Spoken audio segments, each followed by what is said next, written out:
First at 11, an update to a case we've been following since 2009. The longtime girlfriend of Brittany Drexel's killer was sentenced to 18 years in prison for lying to FBI investigators about her involvement in the case.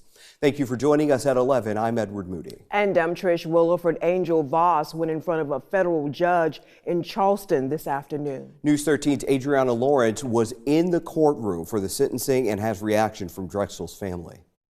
Angel Vause was sentenced to 6 years on 3 consecutive counts for lying to federal investigators. Now, Drexel's family made it clear they were looking for the max sentence of 24 years.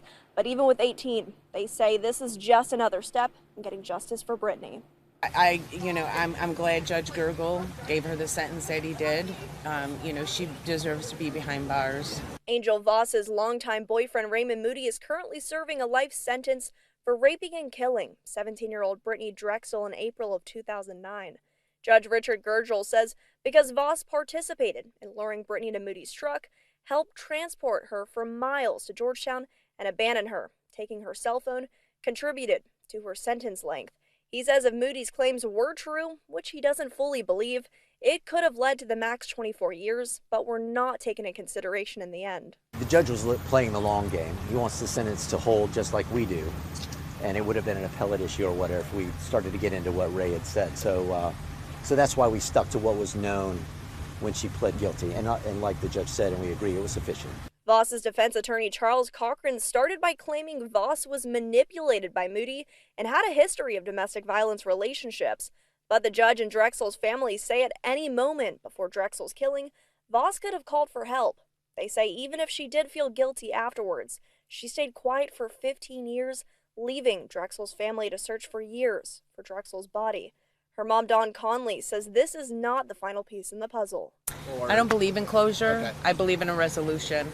And no, I don't think it was significant for what she did, but these were lying charges. Vause said in tears she knows she's a monster and horrible person and hopes the Drexel family finds closure. Meanwhile, Drexel's mom, brother, grandmother, and friends spoke during court. Drexel's grandmother says from one grandmother to another, she can't believe she'd do something like this to a 17-year-old girl. God is going to face these people once they pass away, and I believe they're not going to be in the best situation because of what they did here. Now, Conley says after this, she plans to head to Myrtle Beach to try and get kidnapping charges filed against Vause. You can find more details from Thursday's sentencing on our website at WBTW.com. In Charleston, I'm Adriana Lawrence, News 13. And you'll find all of our coverage on the Drexel case, including the full timeline that ended with the arrest of Raymond Moody and Angel Vause at WBTW.com. Moody, meanwhile, is due in court later this month and next month in a pair of wrongful death lawsuits filed by Brittany's mother.